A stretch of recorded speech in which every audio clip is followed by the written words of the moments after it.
ION News at 5. We're seeing good news in Monterey County when it comes to our ag report and the industry. This is for the crop and livestock report that we received today. There were some crops that, per usual, we see being top crops here in Monterey County, like strawberries. But KION's Anna Torrea, she took a closer look at that report for us. California is the #1 agricultural state. It brings in $51.2 billion, with farmers producing over a third of the country's fruits and vegetables. But overall, we have a really healthy agricultural production industry here in Monterey County. But while the state is one of the top suppliers, Monterey County ag leaders say weather, inflation, and disease are just some of the issues that can impact the crop yield. For lettuce production, impatient necrotic spot virus, INSV, continues to be a serious problem for our growers. Recalibration post-COVID, post-2020 fires, figuring out how throughout the state, how our vineyards deal with the changing climate patterns that are happening. Some of the trends and challenges the report showed include cannabis value dropping by 54%, and grape production saw a 20% decrease. I think this is short term. I do not think that's our long-term perspective. In terms of reduction of acres, why are we losing acres? Several things. We've got aging vines. They're 20 to 30 years old.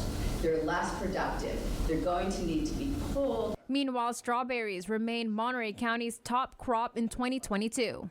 For strawberry growers, it's all about being sustainable, wanting to make sure that they're growing a crop that's not only stewards of the land, but stewards of the communities in which they serve. The report also showed gross production value saw a 13.1% increase. Right now, everyone is looking for moderate growing weather with water. We are an ideal area for anybody to grow in the future. Reporting in Salinas, Anna Torrea, KION News Channel 46. Well, we also reached out to a local leader in cannabis in our industry in the area about the crop's value decline. In a statement, he tells us in part, quote, the decrease of cannabis value has been due to the high taxation rates here in Monterey County, and we hope that the county can educate the general population on the difference between legal and illegal consumption of cannabis. I mean, that area had been flooded every decade.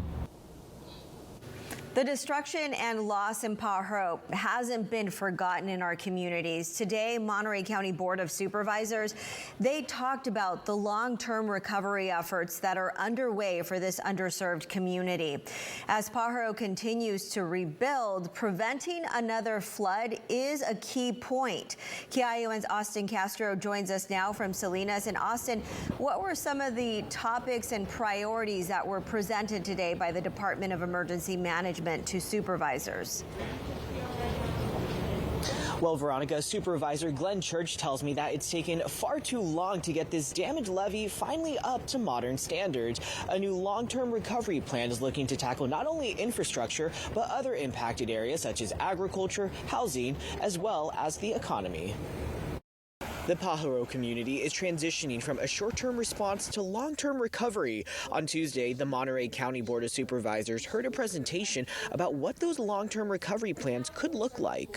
We also have been observing significant impact to health and social services, which are a bit less tangible, to the economy, which is more financial. The Pajaro Recovery Task Force will consist of 6 subcommittees tackling issues with housing, agriculture, the economy, and infrastructure, among others. But perhaps I missed the comment about the progress of the Pajaro River, of the levee. That's one of the questions and concerns that people have. Long-term recovery is needed for roads that were badly damaged as well as homes.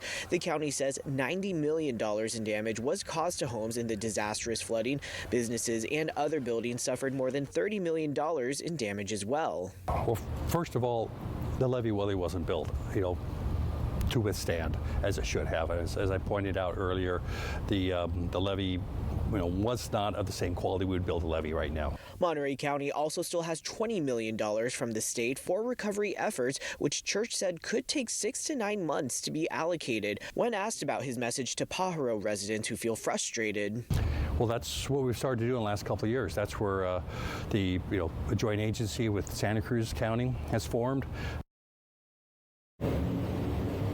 And the plan is looking to also add a disaster recovery manager as well as a community liaison to help support planning efforts. Reporting in Salinas, Austin Castro, KION News Channel 46.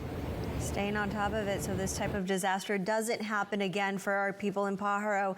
Another long-term recovery plan meeting is expected in late August. The Board of Supervisors will again receive an update come mid-September.